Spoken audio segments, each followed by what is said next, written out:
接下来请收看中嘉新闻。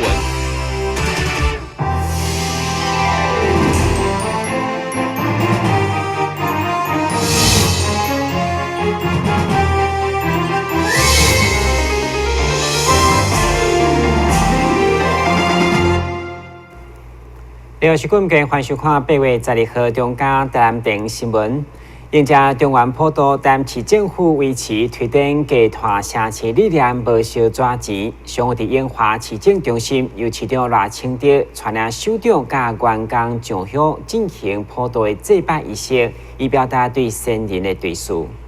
市府维持一贯推展家团城市的市政理念，无烧纸钱，由市长代表上香奉酒。率众人合掌祭拜，祈求市府员工出入平安，台南风调雨顺，事事无灾，所有的市民安居乐业。一拜，再拜，三拜。台南市庆赞中原普渡日头，福于金风参动，玉露初和，祭地官下罪之良心。福愿天尊慈恩黎民，将空龙之福，大地下罪，各种木制度之修，保存于苦城，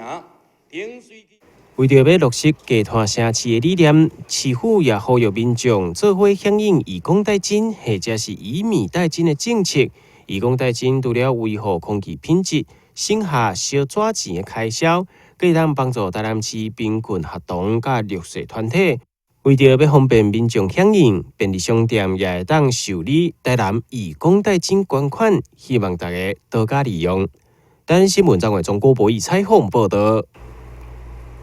台南市安南病因为针对急性心肌梗塞的患者提供24点钟紧急心电管手术服务，而且佮结合家医科、复健科等跨团队的照护。毛介伫最近得到病院病检甲医疗品质测证会所颁发的认证，必须肯定。近年来，心脏疾病已经成为台湾10大死因的第2名，当中佫以心脏病并发急性心肌梗塞上可怕，平均每1点钟都有2人死亡。对此，安南病院有急诊甲家护团队合作，及时将病人的血管拍通，而且后续也有家医科、复健科等跨科别的团队加入照护，因此得到病院病检甲医疗品质测证会。急性冠心症的认证，那要通过认证呢？需要经过好几个关卡，不管是从你病人的照护，那这个照护最主要当然就是心肌梗塞。当病人来到急诊的时候，你在必须的时间内呢，在有限的时间内送到心导管，那快速的把阻塞的血管打通，然后让病人能够存活下来。那这是所里面最重要的一个环节。所以这里面呢，就牵扯到急诊医师。心脏内科医师，还有家务病房医师的一个团队合作。那除了医师之外呢，事实上药师、营养师、卫教师，甚至连那个戒烟门诊，这些都是一个整合的一个 team。那所以一个所谓的认证呢，那事实上牵扯的蛮多跨部门的一个东西。心脏内科主任李聪明强调，未来将提供急性冠心症患者连续性个完整的心血管医疗照护，并希望成为国内一流的心脏血管照护中心，来服务民众。台新闻站山林根采访报道。为打造德克成为适合亲子休闲所在，市府水利局向中央争取1000多万，在人行步道边设立儿童游廊。虽然目前也未完工，不过设计上却被议员林美燕甲林彦竹质疑有安全上的顾虑，要求暂时停工。议员林美燕、林彦竹邀请水利局等单位上午来到德克勘察正在施作的溜滑梯设施，因为有安全上的疑虑，互家长根本唔敢带小朋友伫遮佚佗，要求再重新规划设计。我们现在到现场看到，既然水利局在这个地方设置一个溜滑梯，现场看到真的非常非常危险。它不止在使用者的一个危险，包括在周边运动的人也会受到影响啦。那所以这个高危险性的溜滑梯，我们就是建议水利局必须要做一个就是改变啦，因为这个真的不适合在这个地方存在啦。余文林研究指出，要营造适合亲子休闲的环境，无一定爱用溜滑梯这项设施，建议会当伫周边设计一寡卡数来打造氛围。在做景观点的时候，比如说民众在这里走动的话，你这样下去的话，只有小孩子溜滑梯下去，那但是妈妈、家长都没有在旁边，必须要从别的地方绕，这样是相当的危险。所以呢，我们跟水利局建议是说，你要嘛就做宽一点的阶梯，让家长可以带小朋友下去。那假如说，认为这个阶梯不需要，那就是不要再做阶梯。水利局表示，经过设计评估，这座溜滑梯的施作拢符合安全规范。下一步将会再加装一美丽的栏杆甲地点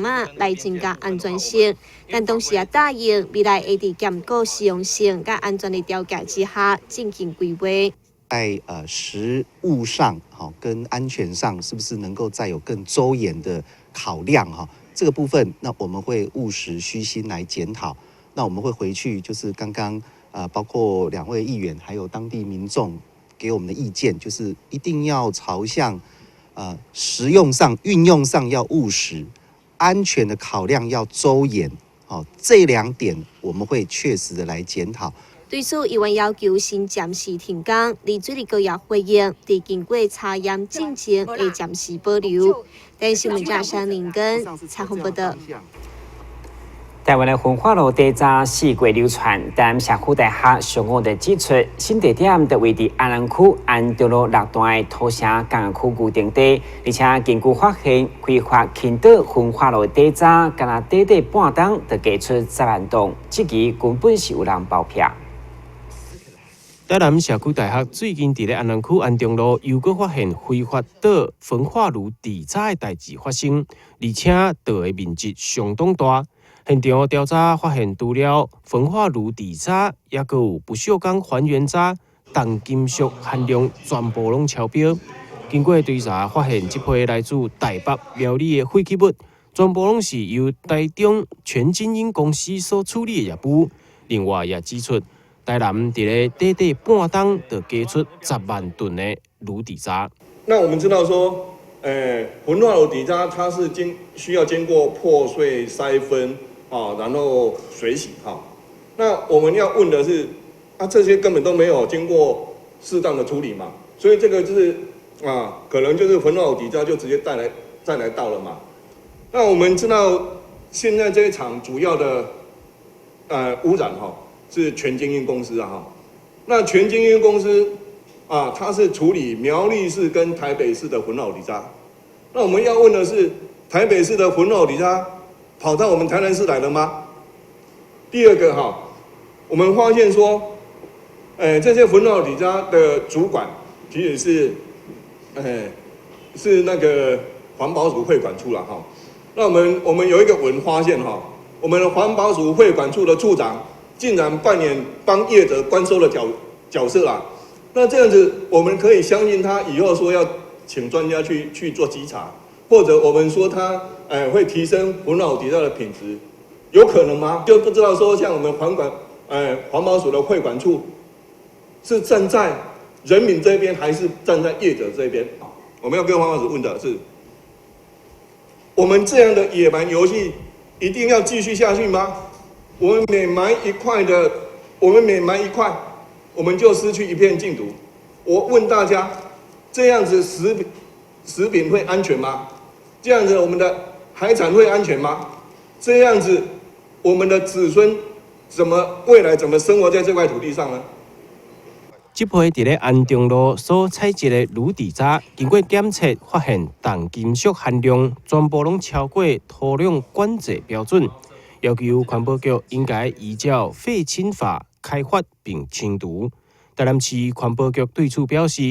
台中全精英公司因为申报用途无符合以及无完成再利用等等的行为，已经违反了废弃物清理法第12条以及第39条的规定。即马因面临全经营公司爱伫咧一礼拜内底送处置计划，转来环保局审查，经过核准了后，1个月内爱全部清除。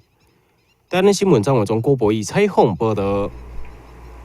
在天文观测当中，今年一度的盛事就是英仙座流星雨。在今年该流星雨嘛拄好大爆发，1点钟就大约有200-300粒的数量。而且根据南营天文馆表示，上好观察的时间就是12号暗时。有北半球三大流星雨之称的英仙座流星雨，将伫8月12号到13号登场。今年的英仙座流星雨拄好是大爆发的一档，1点钟大约有200-300粒的数量。上大的时阵对12号下暗的11点开始，一直持续到13号下早啊。今年的英仙座流星雨呢，往常英仙座流星雨本来就是年度3大流星雨之一，但是今年的英仙座流星雨，有一个小爆发的现象，因为呢，这个木星引力扰动的关系造成它有一些流星层它的疏密不均啊，到我们地球这边刚好今年流星雨到达我们这边的时候，它的流星雨数量大约是往年的2倍左右大概每小时最多可以看到200颗，在8月12号的下半夜，也就是8月13号的凌晨可能是最好的观测时间。这个受到土星引力的影响，英仙座流星雨的数量才会大爆发。民众只要选伫咧旷阔无光害的所在，向东方的天顶观赏，就有机会看到天女散花。除了流星雨以外，由火星、土星、星宿二这3粒星所带来的拱月天文奇景，也将为流星雨揭开序幕。台湾新闻张伟忠、郭博义采访报道。先新闻节马上登来新闻现场。药物成瘾会使大脑神经传导物质分泌异常，结果脑内的小兵成天只想着吃药，不想好好工作，身体思考都罢工，行为不受控制，还会有耐药性戒断症状可引。被查获前主动寻求协助的病人不必担心法律刑责。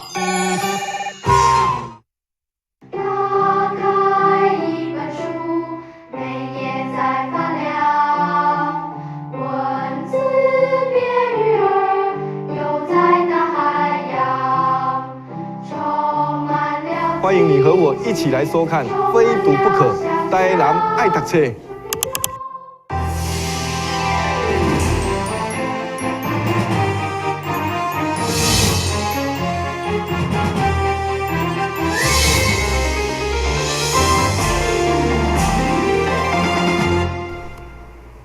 为避免细心的患者因为落下产生感染甚至是休克，各项严重担会议甲南台科技大学以及成大合作，经过1档外研发甲改良，都来推出会当检测落下的智慧大片，嘛将进行人体试验，一旦通过，就顺利上市。这项为西药剂病人研发的漏下检测智慧大片，主要是让病人在西药剂的时阵，会当在第一时间检测到是毋是有漏下的情形。一旦有状况出现，警示器就会发出声音提醒。我们把这个感测片贴在这个针眼的附近，后面接这个警示器，好，纱布把它盖起来。好，让各位看一下现在我们用这个人工血浆人工血来打进去，各位看一下这纱布的变化有没有慢慢漏血了？然后当这个血慢慢渗到这个外面的感测器的时候，再打一下，就会发生声响。那声响之后，我们护理人员或医师就会赶快过来这边处理。然后我们看到的萤幕这边有显示它危险的程度，就可以知道大概说，这个漏血情况是怎么样情况尿道症的病人在洗药剂的时阵，必须将针头固定在身躯大约4点钟的时间。一旦漏下，就有可能引起感染，或者是暂时的休克，甚至有死亡的危机。尤其对认知能力障碍或者是失智症的患者来讲，危险率是更较高，所以医师认为有随时检测的必要。这个装置叫做漏血侦测装置我们这几年在处理这个洗肾病人的过程中，在经验上，就是说病人在洗肾的那4个小时治疗时间当中呢，会或多或少会发生就是病患那个针眼滑脱的情况，甚至漏血。那有时候严重到休克危及到生命。所以当时就有一个 idea 说，我们能不能在第一个时间就把这个病患的漏血情况把它侦测出来？所以才慢慢就是有这样一个想法。这项老舍感谢智慧大片由高雄有名总病院台南分院、甲南大科技大学、成功大学合作，经过1档的研发甲改良，现在已经送卫生福利部要进行人体试验，一旦通过，就会申请上市，做好更较侪西药剂的病人。但新闻站山林根采访报道。三美堂原本只是一间古董店，但是一群介意布袋戏红的少年人不断倒立经营创作，唔来伫台湾，而且嘛到日本展出，未来甚至规划前往德国，所以嘛正积极将伊的剧本翻译成无同国家的语言。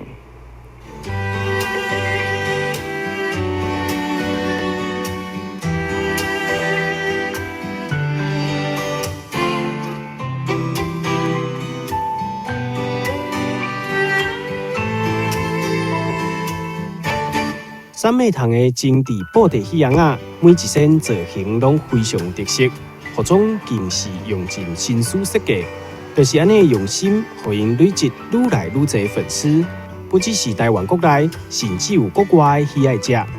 因即马也将目标放到更较悬，希望未来会当将三美堂国际化，互更较侪人知影台湾传统布袋戏的水。今年4月，我们台湾的观光局就找三妹堂呢到上海跟德国的法兰克福，代表台湾布袋戏文化去做宣导、做展览，还有演出所以我们现在目前观光局希望可以正在制作一套有52尊三妹堂木偶肖像的扑克牌，那要送给在德国的时候的所有的中华民国友邦的这个外宾。中华民国科技部呢，现在也做了一个计划，要把三妹堂所有东西，要把三妹堂所有的包含剧本这个角色，还有整个创作的历程和每一尊作品呢，通通开始国际化。那未来3年呢，我们会在高雄的文藻外语大学开课，把所有三妹堂的造型、偶衣、超偶，还有整个展览。国际化的全部的东西呢，全部翻成英文、德文、日文。那未来我们就是开始跟着我们的观光局呢走国际化路线，所以未来我们预计呢要到泰国、美国，还有日本这些国家呢，继续去推广我们台湾的布袋戏。现场也有喜爱布袋戏红仔作品的粉丝，开了将近2个月时间，家己买材料做服装，互家己完全变做布袋戏红仔美丽模样。我有在玩 cosplay， 就有一天就问我说：“那个对妲己这个角色有没有兴趣之类的？”那其实我是在还没有看到妲己戏偶的情况下，我只看到照片，那就觉得这个戏偶真的很漂亮，那我就请朋友帮我多拍了一些妲己的照片，那就按照照片，然后尽量去做出妲己的服装出来，对，然后就 cos 了妲己这个角色。目前三妹堂当地的新光三越中山店展出，欢迎民众会当前往参观一寡独一无二台湾布袋戏红仔作品。台南新闻网1号采访报道。这个国小出名的流浪狗拉拉，因为个性温顺，佮有耐心陪伴学生，成为正式的辅导老师。而且校方为了更较侪民众了解拉拉的故事，特别开了1档的时间来制作专属的绘本，同时将发送给全校学生，作为因永远的纪念。谢谢老师爱狗的人士甲5只拉布拉多共同伫咧这间会议室开会，因所讨论研究的，就是要怎照顾拉布拉多，训练因听话，陪伴学生。来参加的网络社群拉布拉多最拉风这群爱狗的人士，也提供照顾狗仔的经验。校长希望借由安尼活动，互较侪校内的老师知影要怎照顾拉布拉多。也互更加侪校外的人士了解拉拉老师的故事。今天我们拉拉老师的课程呢，是刚好接我们最新出版的拉拉老师这个绘本的完成。那这个暑假呢，我们就是安排老师的备课日，让我们所有的老师能够再进一步的来了解拉拉老师他的一个前世跟今生，透过绘本的教学，让所有的学生能够更加的认识。那也透过这样一个过程呢，让我们的老师跟学生对生命的认识跟尊重都能够来更加的落实，在未来的一个社会上，如何去对待我们这一些动物，来产生一个和谐的尊重生命的这样一个氛围，这是我们这个课程最深远的意义。那我们这一次呢，也先让老师来做一个进一步的认识。之前我们在校内都已经有来做一个拉拉老师的一个介绍跟认识，可是透过绘本能够更具体的来了解拉拉老师对我们一个生活的影响。同时，校方也推出拉拉老师绘本，这本册出版，就是要让小朋友以及家长更加熟悉拉拉老师。希望借此带予小朋友无同款的生命学习体验，进一步尊重生命、爱护生命，也留下美好的回忆。台南新闻网子豪采访报道。花旗希望社会福利基金会甲妇联会双方所合办的爱心关怀活动，特别伫这年热热的天气，准备3000领会当凉爽降温的衫，以及2000斤的白米。妇联会表示，伫希望结下地方爱心人士，来帮助经济弱势在地乡亲。这场爱心关怀活动，一开场首先由妇联会济妇女朋友以创意助小的方式，展示出这届所要赠送兼具排汗抗菌的优质凉爽衣。现场气氛欢乐，歌声笑声不断。妇联会甲欢喜希望社会福利基金会合作已经有适当的时间，会当做伙做爱心，双方都相当感恩，而且欢喜。我们今年的话，可以说特别的一个酷热的这个夏季里边，我们的主办单位将3000件的一个既有吸湿、能够排汗又能够抗菌的一个凉爽衣及2万斤的米那分送到我们各位分会，还有各区支会的主委、总干事让他们能够转交。同时，他们还要在募集生活用品，同时呢，也要能够在募集一些应时的一个物资还要感谢呢社会关心的一个善心人士。虽然一个人的力量有限，但是众人的力量却是无限的。爱心关怀列车就是一个众人的共同打拼之下正式启动。预计要伫中秋节之前，将所有的爱心物资，包括衫甲白米，全部送好了。台南新闻网子豪采访报道。接下来关心详细天气变化。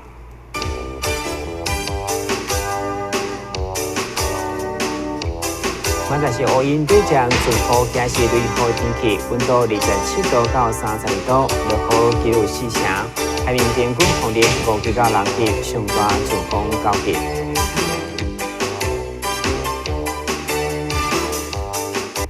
感谢收看8月12号的中嘉台电新闻，我是顾文杰，咱再会。